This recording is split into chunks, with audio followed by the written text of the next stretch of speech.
High, কি করো তুমি? এই যে গরুর ঘাস খাওয়াই। আচ্ছা আমার একমাত্র বকনা গর্ভবতী গরু।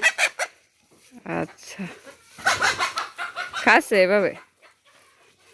এই তো খুব সুন্দরভাবে তৃপ্তি সহকারে খাইতেছে।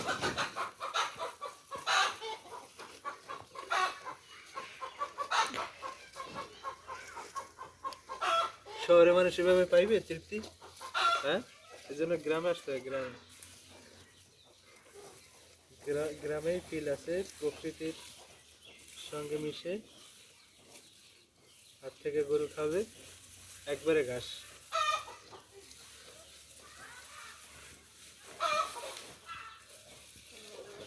হাত থেকে গরুর একবারে সরাসরি মুখে তুলে দিলাম।